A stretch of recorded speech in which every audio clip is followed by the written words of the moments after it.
அதிமுக கட்சி தலைமை மீது அதிமுக நிர்வாகியே ஒரு குற்றச்சாட்டை முன்வைத்திருக்கிறார். வாக்காளர் பட்டியலை வைத்து போலியாக உறுப்பினர் சேர்க்கை நடத்தியதாக அதிமுக நிர்வாகி உதயகுமார் தற்போது பரபரப்பான ஒரு வாக்குமூலத்தை கொடுத்திருக்கிறார். மற்ற கட்சிகளில் உள்ளவர்களுக்கும் அதிமுக உறுப்பினர் அட்டை போட்டு வைத்திருப்பதாக அந்த கட்சி நிர்வாகியான உதயகுமார் பரபரப்பு குற்றச்சாட்டை முன்வைத்திருக்கிறார். தற்போது அவர் அளித்த அந்த பேட்டியை பார்த்து விடலாம். இப்போ எங்களை உறுப்பினர் கார்டு சேர்க்கையில் இவர் பகுதி செயலாளர், எங்கள் வடக்கு 2ஆம் பகுதி செயலாளர் கணேசன் பேர்.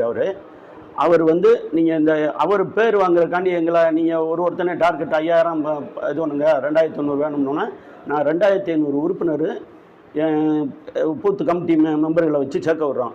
எல்லாமே 2500 போலி. இதில் 2100ல் ஒரு 700 கார்டு சப்ளை பண்ணியிருக்கேன், 200 கார்டு சப்ளை பண்ணியிருக்கேன் கட்சிக்காரன். மிச்சம் இந்த 1300 கார்டு இதில் இருக்குது. இது அம்பிட்டுமே நான் என்னால் கொடுக்க முடியல. ஜாவிதாவை பார்த்து எழுதுனா இதில் எல்லா கட்சிக்காரங்க இருப்பாங்க. அப்புறம் எப்படி 3 கோடி தொண்டை வர முடியும்?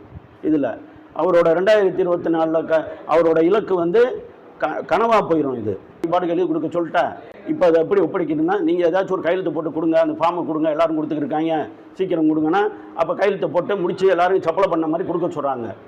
அப்படி இது எப்படி கொடுக்க முடியும்? இது மாதிரி ஒரு வட்டச்செயலாளர்கிட்ட இருக்கும். உண்மையை சொல்லுங்கள். தமிழகம் முழுவதும் இருக்கும், தமிழகம் முழுவதும் இருக்கும், மதுரையிலையும் இருக்கும்.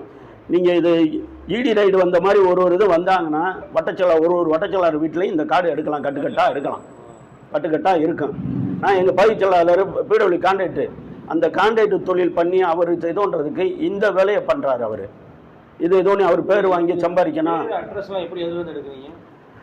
அந்த ஜாபிதாவில் பேர் இதில் இருக்கும், தேர்தல் ஜாபிதா இது இருக்கும். அந்த ஒரு இதுவும் பூத்து எனக்கு 7 பூத்து, 7 பூத்துலையும் அந்த 41 121 இருக்குதுல அந்த இதில் பேரை எழுதி, ஆமாம் எழுதி அவங்க எழுதி கொடுத்துட்டாங்க. எழுதி கொடுத்துட்டு அவங்க என்ன பண்ணுவாங்க, பகுதி செயலாளர் சொல்லலை, நான் பசங்களை கூப்பிட்டுட்டு சீக்கிரம் முடிங்கன்னா.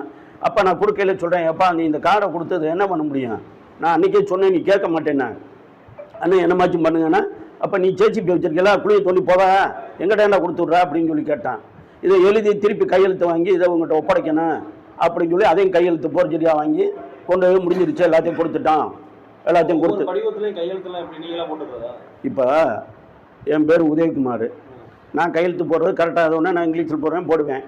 இதே இது நீங்கள் என் பேரை ஜாபிதாவில் போய் எழுதுனா நான் உதயா படிச்சிருக்கேனா படிக்கலையா, கையெழுத்து தமிழில் போடுவேனா. 2வது ஃபார்மில் ஒரு கையெழுத்தாக இருக்கும், இப்போ கொடுத்துருக்கிறது ஒரு கையெழுத்தாக இருக்கும். இது தெரியாதுல்ல, அன்றைக்கி எப்படி எழுதணுன்றதும் தெரியாது. இதை நான் வேறு வழி இல்லை. இவங்க டார்ச்சருக்கு அங்கிட்ட அவங்க மாவட்ட செயலாளர் சொல்லணும், நெருக்கடி கொடுத்து இதோன்னு பயிற்சியாளர் எங்களுக்கு நெருக்கடி ஓவர். உடனுக்குடன் செய்திகளை தெரிந்து கொள்ள சன் நியூஸ் பெல் ஐகானை கிளிக் பண்ணுங்க.